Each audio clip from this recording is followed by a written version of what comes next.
Let's mic देश का मिजाज नॉर्थ।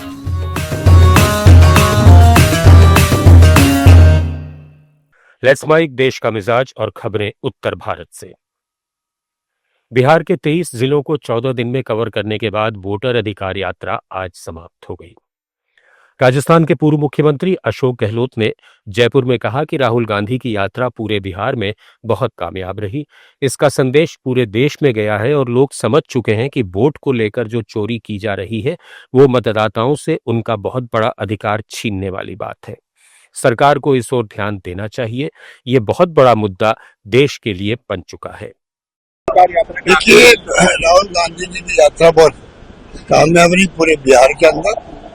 इसका पूरा मैसेज पूरे मुल्क में गया, पूरे देश में गया है और लोग समझ गए कि ये जो वोटों की गफलत हो रही है देश के अंदर, ये बहुत बड़ा एक प्रकार से अधिकार छीनने वाली बात है वोटर से।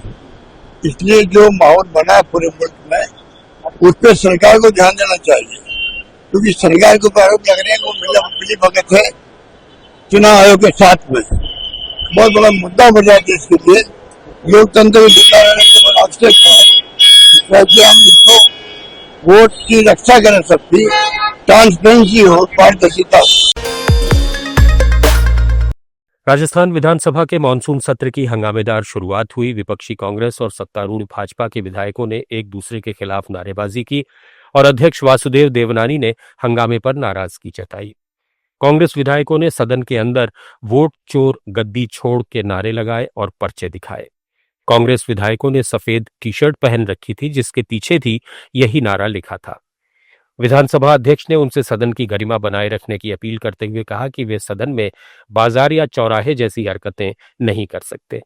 नेता प्रतिपक्ष को इंगित करते हुए अध्यक्ष ने कहा कि उन्हें सदन की गरिमा बनाए रखनी चाहिए और अनुचित शब्दों के इस्तेमाल से बचना चाहिए। दिवंगत नेताओं को श्रद्धांजलि देने के बाद विधानसभा की कार्यवाही बुधवार तक के लिए स्थगित कर दी गई। उत्तर प्रदेश में निषाद पार्टी के अध्यक्ष और कैबिनेट मंत्री संजय निषाद ने मुख्यमंत्री योगी आदित्यनाथ से मुलाकात कर अपने बयानों पर सफाई दी है। हाल में भाजपा गठबंधन को लेकर निषाद की ओर से दिए गए बयानों पर काफी विवाद हुआ था।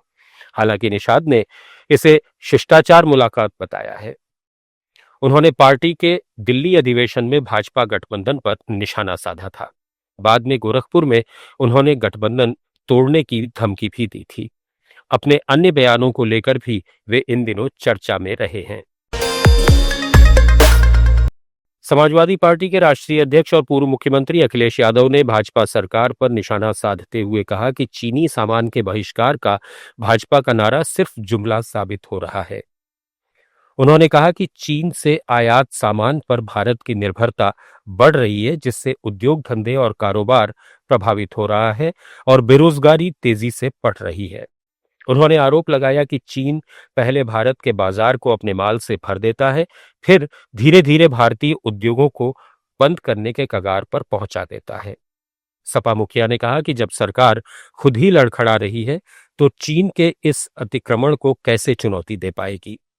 चीनी कब्जा लगातार बढ़ता जा रहा है, मगर भाजपा बार बार यही कहती है कि हमने कोई घुसपैठ नहीं की है। उत्तर प्रदेश के मुख्यमंत्री योगी आदित्यनाथ ने महिलाओं की सुरक्षा में उदासीनता या ढिलाई पर कड़ी कार्रवाई की चेतावनी दी है। प्रदेश की कानून व्यवस्था और आगामी त्योहारों के मद्देनजर जिलों के वरिष्ठ अफसरों के साथ वीडियो कॉन्फ्रेंसिंग में मुख्यमंत्री ने कहा कि महिलाओं और बेटियों की सुरक्षा और सम्मान सरकार की सर्वोच्च प्राथमिकता है। इस पर किसी भी प्रकार का समझौता नहीं किया जा सकता। जन शिकायतों के निस्तारण में लापरवाही बर्दाश्त नहीं होगी। शिकायतकर्ता की संतुष्टि और उसका फीडबैक ही अधिकारियों के प्रदर्शन का वास्तविक पैमाना होगा। उन्होंने चेतावनी दी कि मिथ्या अथवा भ्रामक रिपोर्ट लगाने वाले अफसर बख्शे नहीं जाएंगे और उनके खिलाफ अनुशासनात्मक कार्रवाई तय है। मौसम का रौद्र रूप पंजाब में कहर बढ़ पा रहा है। लगातार बरस रहे बादलों ने प्रदेश के हर जिले को न सिर्फ भिगोया है बल्कि नदियां नाले भी उफान पर हैं। मौसम विभाग के मुताबिक पंजाब में बीती रात से लगातार बारिश हो रही है।